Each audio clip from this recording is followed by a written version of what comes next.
2024년 1월 7일 일요일 서울 강남역에서 호주 부동산 투자 상담회를 개최합니다.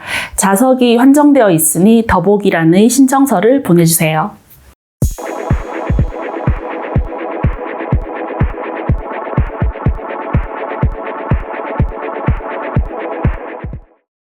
보통 호주에서는 이제 30년으로 주택융자를 빌리십니다. 그럼 30년 너무 긴데요 하실 수 있지만 사실 호주 같은 경우에는 부동산 가격이 잘 올라가기 때문에 한 집을 가지고 30년 동안 모기지를 갚는 경우보다는요. 이제 처음에 집을 사셔가지고 한 5년이나 10년 정도 가지고 있다가 집값이 올라가면 이제 그 집을 팔고 시세 차익을 가지고 다른 집을 사시거나 아니면은 이제 내가 사는 집은 집값이 많이 올랐으면 예를 들어서 옛날에 50만 불에 산 집이 10년이 지나서 지금은 1밀리언이 되었다. 그럼 50만 불을 다시 리파이낸스를 이제 재융자를 해서 원금을 갚으셨으면 그거보다 더 많이 또 돈을 융통을 하실 수 있겠죠. 그 돈을 이제 또 쓰실 수 있기 때문에 그런 식으로 이제 계속 이제 전환을 해 나가시는 거죠. 보통은 이제 30년 모기지를 많이 받으시고요. 나이가 55세 정도 기점으로 내가 이제 모기지를 받는다고 하면은 30년 모기지가 아니라 모기지 상환 기간이 조금 줄어들 수 있습니다. 그거는 은행에 따라서 조금 다르거든요. 은퇴 연령을 이제 한 67세 정도부터 한 72, 3세 정도까지 은행에마다 그렇게 잡는 것 같아요. 그래서 이제 그 은퇴 연령을 가지고 만약에 내가 55세 정도 됐다. 그럼 지금 나는 30년 모기지를 받고 싶은데 은행에서는 25년 상환 이렇게 나올 수도 있거든요. 그래서 이제 만약에 주택융자를 받아서 부동산 투자를 하고 싶다 하시면은 조금 더 젊을 때 비교적 융자가 조금 쉽게 나올 수 있겠죠. 그리고 이제 상환 기간도 기존 30년으로 받으실 수도 있고 그럴 수 있기 때문에 조금 빨리 투자를 시작을 하시는 거를 추천을 드립니다.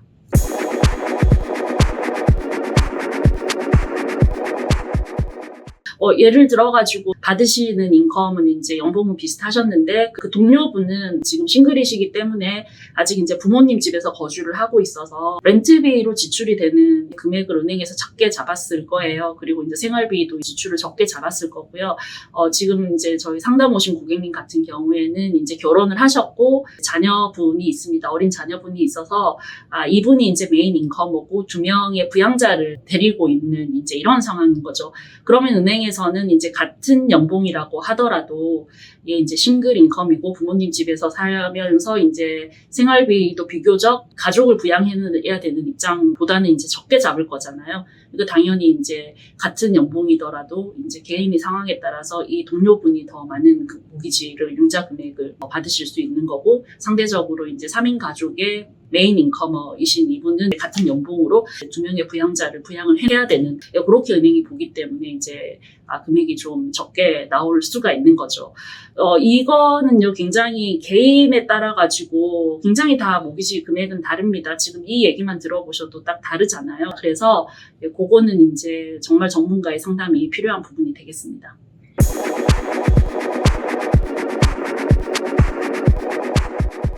크레딧 카드 있으면 모기지 더 받을 수 있냐고 많이 물어보시거든요. 정말로 그런가요?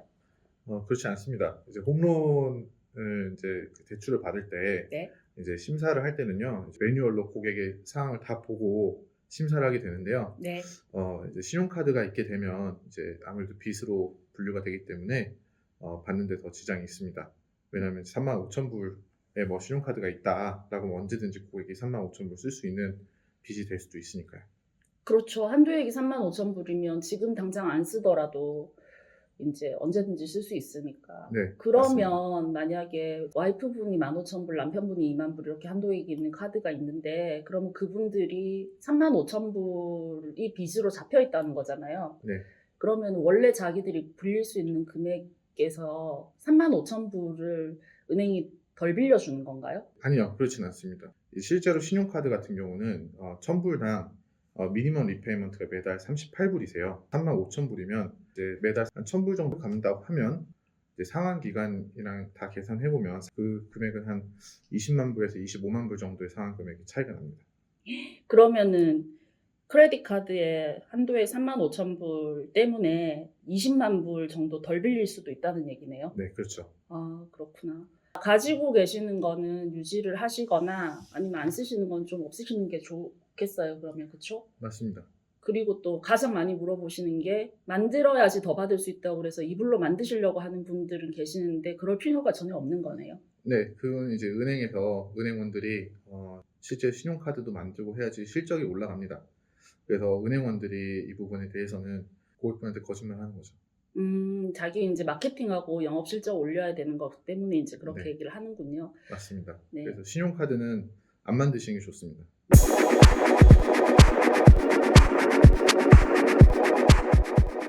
내가 만약에 내 지금 재정 상태에서 내가 하우스를 사면은 이자율이 더 좋고, 뭐 아파트를 사면은 이자율이 더 안 좋고, 뭐 사는 프로퍼티에 따라서 이자율이 바뀌나요? 이런 질문들도 의외로 많이 하시는데 이거는 아니죠? 아닙니다. 이제 대출을 빌리실 때는 은행에서 심사를 할 때 티어로 많이 보는데요. 이제 25만 불, 50만 불, 100만 불 이렇게 해서 3개 티어로 나눕니다. 그래서 디스카운트 레벨이 대출 금액에 따라 틀리게 되죠. 그래서 이제 만약에 예를 들면은 아파트를 사시게 되면 아무래도 100만 불 미만의 매물이 많으실 테니까 디스카운트 레벨이 좀 더 낮을 수는 있겠죠. 하우스는 100만 불 이상 나오실 테니까요.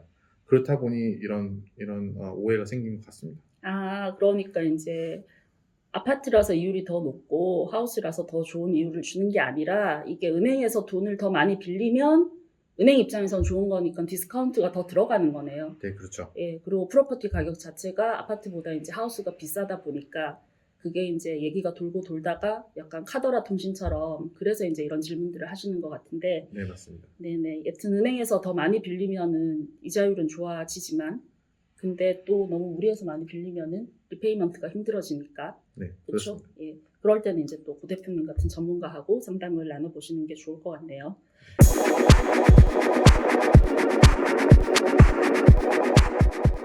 자기가 거래하는 거래은행에서 받는 게 더 좋은 오퍼를 받고 모기지를 할 수 있다고 생각하시는 분들이 의외로 많거든요. 그렇게 해서 질문 많이 받으시는데요. 네. 이제 한국에서는 제가 알기로는 거래은행이랑 대출을 심사를 하면 더 좋은 걸로 알고 있는데 실제로 호주는 그렇지가 않습니다. 정보를 은행이 더 많이 갖고 있을수록 아무래도 고객분한테 더 해가 가는 경우가 많이 있는데요. 그거는 이제 생활비 때문입니다. 그래서 실제로 은행에서는 어느 정도 최소한의 생활비를 측정을 해놨는데요. 이제 고객분들이 이제 스펜딩 헤빗에 따라서 실제로는 생활비가 더 높게 측정될 수도 있죠. 예를 들면은 신용카드로 매달 5,000불, 6,000불씩 이제 생활비를 쓰셨는데 은행에서 이걸 알게 되면은 생활비가 6,000불이 플러스가 훨씬 더 많이 되시죠. 그러면은 대출 심사를 할 때 상환 능력이 확실히 줄어듭니다. 그러니까 이제 주 거래 은행은 내 생활 패턴이나 내 그 생활비로 쓰는 모든 항목을 다 알고 있기 때문에 네, 그렇습니다. 그만큼 조금 더 불리할 수도 있다. 네, 맞습니다. 네, 은행에서 어플리케이션 시작되면 바로 고객분이 얼마나 돈을 쓰는지 컴퓨터가 다 계산해가지고 액수를 알려주기 때문에 가끔 가다가는 불편할 수도 있습니다.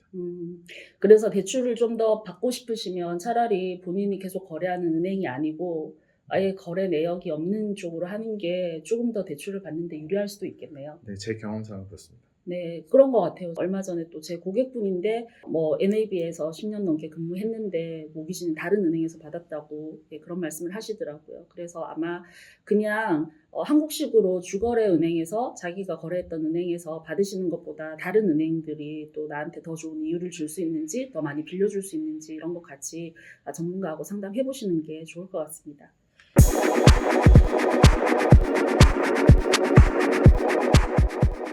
변동 이율하고 고정 이율에 대해서 되게 많이 물어보시거든요. 네. 먼저 이거 차이점을 좀 설명을 해주시면 좋겠는데. 차이점은 이제 변동금리 같은 경우는 중앙은행 금리 변경에 따라서 금리가 올라갈 수도 내려갈 수도 있습니다. 이제 변동금리 홈런 같은 경우는 가장 큰 단점은 언제든지 고객분께서 추가 상환이 가능하시고요.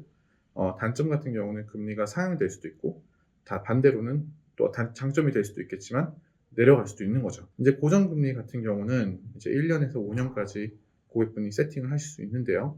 먼저 단점 같은 경우는 추가 상환이 제약이 되시고요. 은행마다 틀리지만 어떤 은행은 매년 10,000불, 어떤 은행은 고정금리 기간 동안 30,000불 이런 식으로 제약이 돼 있고요. 가장 큰 장점은 금리를 락하면서 매달 상환 액수를 고정시킬 수 있기 때문에 고객분들께서 그 생활 버제팅 같은 부분 하실 때 많이 도움이 될 수 있습니다. 그러니까 이제 그 고정금리 같은 경우에는 기간이 늘어날수록 이율이 올라가는 거네요. 네, 맞습니다. 근데 이게 5년이 최장인가요? 10년까지도 가능한데요. 음, 이제 10년 같은 경우는 고객분들이 거의 하진 않으시고 대부분 1년에서 5년에서 세팅을 많이 하십니다. 10년 하면은 금리가 더 높아지는 거죠? 네, 맞습니다. 의미가 없겠네요, 그러면. 그렇죠. 네.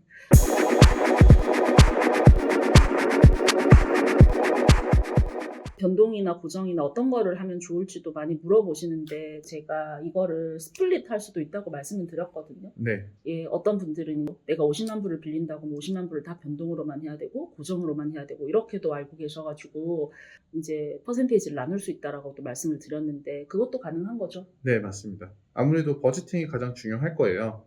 이제 고객분이 매달 홈런 상환을 하고 나서라도 그 현금이 많이 남으신 편이면 당연히 변동금리 쪽으로 이제 스플릿을 크게 잡으시는 게 가장 유용할 거고요. 그게 아니고 이제 지금 홈런을 이제 무리하게 받으셨다라고 해서 지금 매달 갚는 금액이 한정돼 있다라고 하신다면 고정금리 쪽으로 스플릿을 더 크게 잡으시는 게 유용할 겁니다. 네, 이거는 아마 이제 모기지 받으시는 분에 따라 가지고 굉장히 조금 결과가 다르게 나올 것 같아 가지고. 네, 그렇죠. 맞습니다. 네. 고객분들께서 이제 어떤 게 좋을까라고 해서 이제 전문가들 만나면 많이 물어보는데요. 이제 그때부터는 이제 실제로 고객분들 생활 패턴이랑 버제팅 해가지고 얼마 정도가 가장 좋을지 확실하게 계산해가지고 세팅해 주는 게 좋습니다.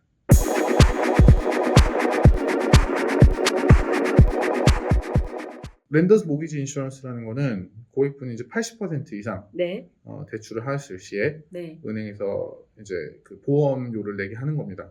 실제로 고객분이 홈런을 못 갚아서 네. 은행이 다시 이제 집 담보를 받아가서 판매를 해야 될 경우에 실제로 비용이 집값의 20% 정도가 나온다고 해요.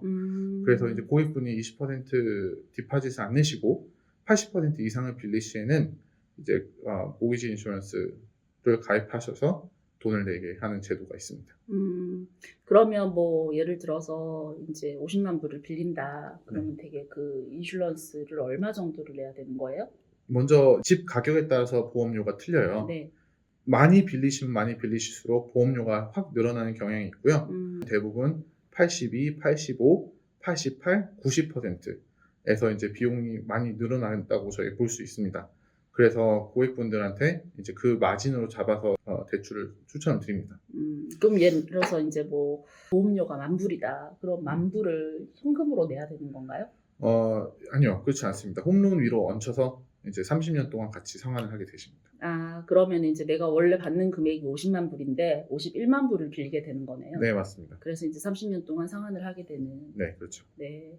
아, 그래서 방금 되게 중요한 말씀 해주셨는데 홈런을 빌리실 때요. 은행에서 70%, 80%, 90% 이렇게 빌려야 된다고 생각하시는데 방금 대표님께서 82%, 85%, 88% 이런 식으로 네, 네, 맞습니다. 퍼센테이지는 정하실 수 있고 그래서 이제 모기지 인슈런스를 좀 줄이는 방법은 90%를 빌리는 것보다 88%를 빌리는 게 훨씬 좋습니다. 네, 그리고 이제 88%보다는 85%가 낫고. 네, 맞습니다. 네, 네, 네. 85% 정도 빌렸을 때는 이제 모기지 인슈런스가 비용이 대략적으로 집값의 1% 정도가 나오시고요. 그리고 88%를 빌렸을 때는 대략적으로 1.6%가 나오십니다. 그리고 90% 빌렸을 때는 거의 2%가 나오시기 때문에 네, 잘 결정하셔서 진행하시면 좋습니다.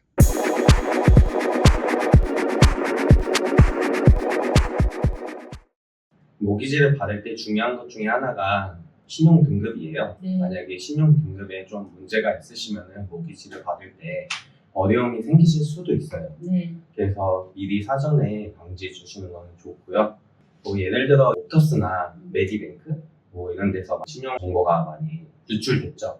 그렇게 되면은 이제 그 신용 정보를 가지고 핸드폰을 하신다든지 아니면 신용카드를 내가 모르는 사이에 하나 더 생기실 수도 있으세요. 그러니까 나도 모르는 사이에 내 명의가 도용이 될 가능성이 있는데 그렇죠. 최근에 뭐 한국도 요즘 정보 유출이 심하잖아요. 아마 네. 카카오톡에서도 그런 문제가 있었던 것 같고 사실 전 세계적으로 이제 기업들이 막을 수 없는 뭐 해킹을 당한다든지 자기도 모르게 지금 크리스 실장님이 말씀하신 것처럼 명의가 도용이 될 수도 있고 그리고 또 세미나 때는 우편물 말씀도 하시잖아요.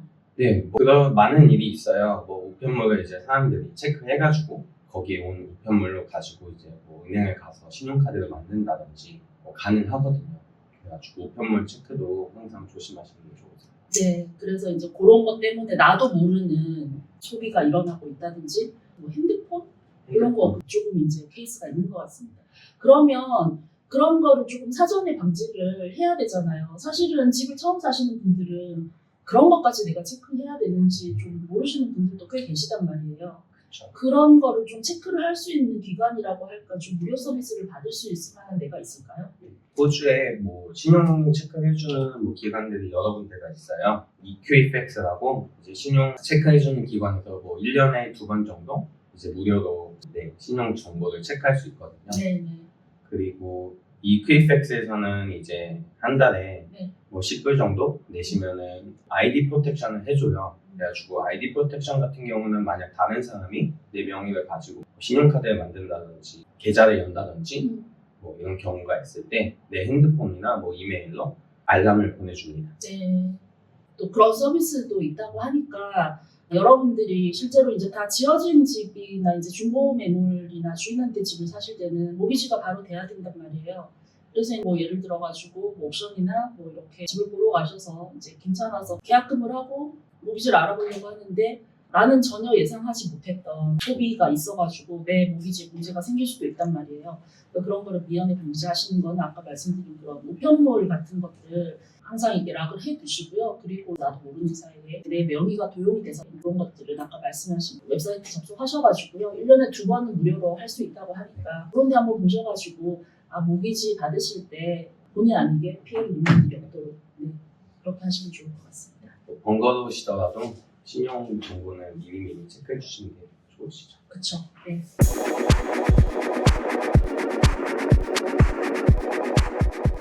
더 자세한 호주 부동산에 대해서 알고 싶으시면 저희 세미나에 참석해 주세요. 시드니와 캔버라에서 매달 정기적으로 세미나 개최하고 있고 한국, 일본 현지에도 상담회 개최하고 있습니다. 조만간 1월 달에 한국 상담회 공지 나갈 예정이니까 관심 있으신 분들 신청 빨리 해주시면 좋을 것 같고요. 일본어 세미나와 유튜브를 통해서도 정보 공유 드리고 있습니다. 일본인 파트너와 커플이신 분들은 한국어, 일본어로 상담 받으실 수 있고요. 연락 주시면 더 많은 도움 받으실 수 있습니다. 신청 방법은 더보기란 참고해 주시고요.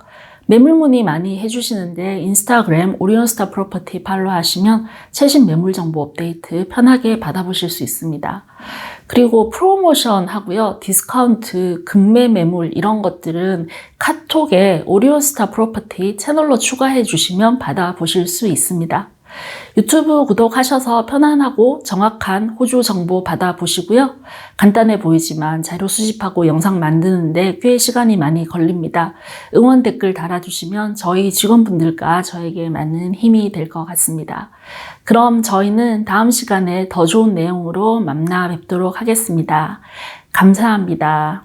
넥스트 타임에 또 만나요.